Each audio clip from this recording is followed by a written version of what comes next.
you, Charles, for coming by and stopping at our booth, and I'll show a few highlights of our upcoming pre-Long Beach auction. Very good.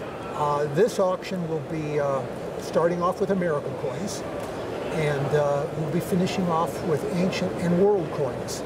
And it'll be just prior to Long Beach, September 4th, 5th, 6th, and 7th at our offices.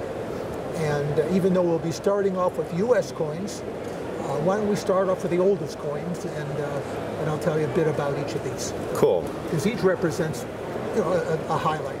So you've been selling the past few years a very significant collection of Judaica coins.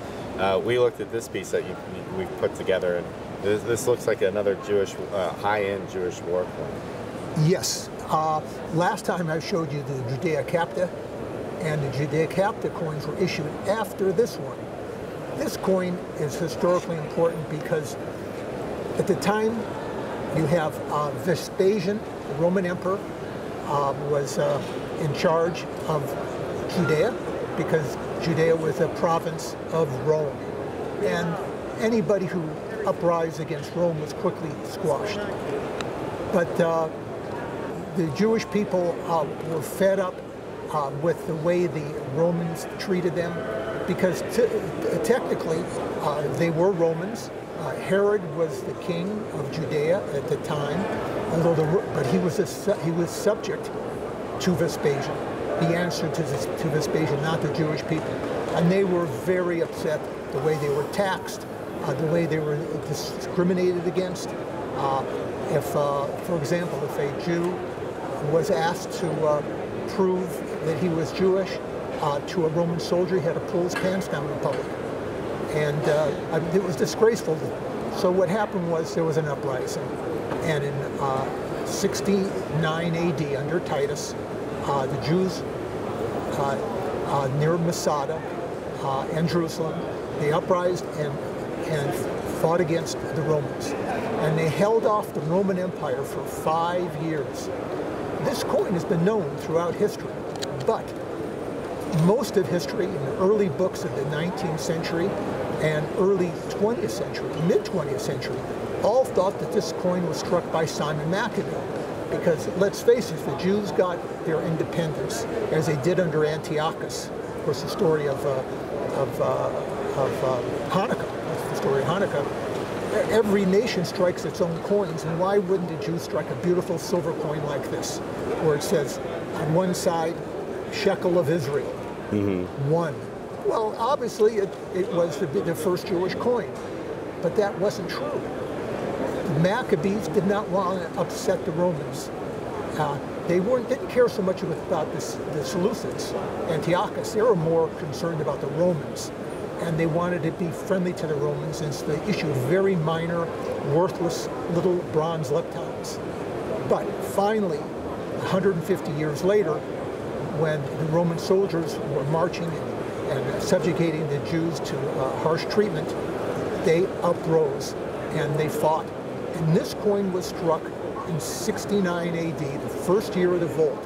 And the reason to know this was not the Maccabean coin, is because on top of Masada, all 5 years of the shekel were found, and they were even struck there. So because of that, Yigal Yadin, who did the discovery in the early 60s, it was proven that these were not the first coins of the Jews, but were struck for each of the 5 years of the revolt. This being quite historic because it's the first one, and the quality is fantastic. What would a coin of this type have purchased at that point? We don't know, but it was a substantial amount of money. It probably was at least a 2-3 weeks of labor, maybe even a month pay for a soldier. Wow. This would have been the $100 bill of ancient Judea, that's for sure. So is it your opinion this coin might have come from a hoard of discovered pieces? Or yes. Just about all of these coins are found in the Judean desert and in the Judean hills, in and around Masada, because the Jews were really on the run, but they took time to melt down the silver tetradrachms of the period, hammered the edges, that's just unique to this period, on this coin and make a design as bold as this, with a chalice on one side and shekel of Israel, year 1. Wow, that's amazing coin. A lot of history. Well, speaking of history, there's another one. Yeah. You picked out another good coin. This is during the time of Galba. And Galba was an emperor who comes from different roots than the Flavian. The Flavians were Vespasian and Titus and Domitian. People had enough of the emperor before him. His name was Nero. Yes. He was something like Henry VIII, but maybe more so. Gluttonous, didn't care much about the people, and only cared about his pleasures. And of course, the famous story of Nero was more interested in playing his violin or the lyre in those days, and sang a song while Rome burned. They had enough of him, and the next 3 emperors, Galba, Otho, and Vitellius, in 68 and 69 AD, fought for the right to wear the purple. The first of these was Galba, and that's what you're looking at there, a beautiful gold aureus. Next came Otho. Galba, that's the highest denomination, one of the 12 Caesars. He was the oldest of all the 12 Caesars. He was bald, but he was of Spanish origin, and he was a great military leader. And then he was defeated by Vitellius. But those are the 3 great rulers of 68, 69 AD who followed Nero. And though all 3 of those are very hard to get in nice condition, and this one is rather nice. It's not superb, but it's a lovely portrait. And will bring a reasonable amount of money, probably 20, 25,000, or maybe a great one could bring 10 times as much. But still, this is very collectible for a set of 12 Caesars. So obviously, with this short reign and the fact that it was contested, were many of his coins struck, and after they were struck, were many of them defaced or destroyed by his successor? Very good, Charles. You're right. They were not struck in large quantities because Nero did such a good job of going through the treasury. But they were struck, and there are probably several hundred of them still around.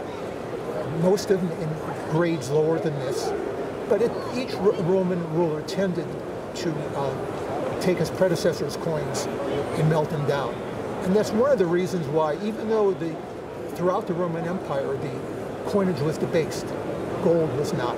It's fairly steady in the amount of gold that went in the coin. If anything else, the emperor would reduce the size of the coin, reduce the amount of silver in the coin, because that was the everyday coinage.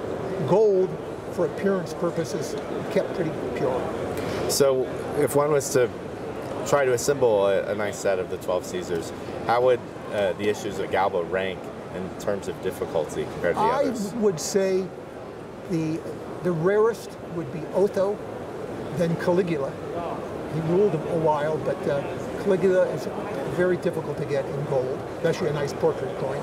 Then I would rank Galba probably 3rd in the set. That's the third toughest, then Vitellius. Very cool. Thank you for sharing that with me. Then the next, we picked out a couple of classic American coins. The Stella, first struck in 1879, is always one that's in great demand because it's considered a pattern. They struck about, 425 of these, right? Exactly. Yeah. We think maybe they could have struck another 100 or 2 after that, but the official mint record is 420 plus. But it was made to trade equally because the United States at this time, gold was covered in California, and we're starting to show our strength. And we wanted a coinage that would compete with the French 20 franc, the German 5 mark, the Dutch 20 guilder, and equal. The $5 gold coin that we issued in 1795 didn't quite fit the bill. The $4, the Stella, would be an equal division with those coins and would look favorably upon a commercial trade.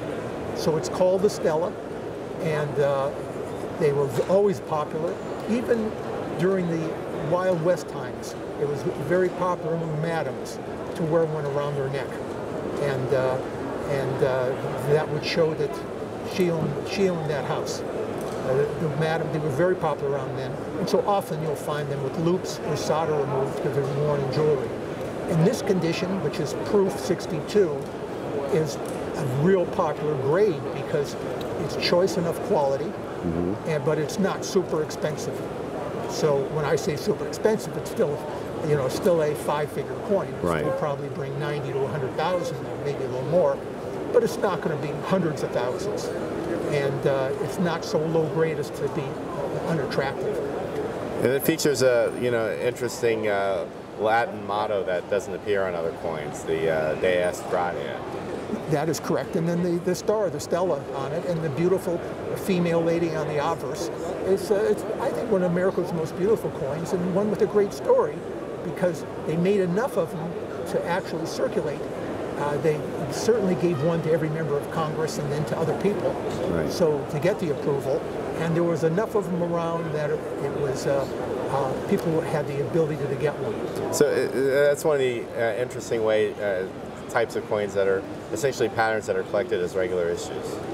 Exactly. Charles, this is collected, and so you have both the pattern collectors and those type collectors that want a $4 gold coin. And here's this is a quite rare coin. Distribution of this is probably about 25 or so. I think they made 25 proofs in total. This is a really popular type. It's because it's the Type 220.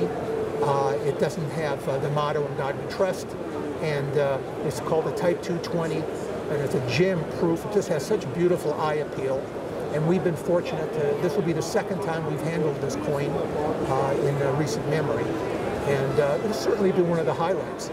We also have a virtual complete collection of $20 St. Gaudens in this auction, and most of these coins have never appeared on the market before. They're fresh to the market, and 90% of the sale is totally unreserved.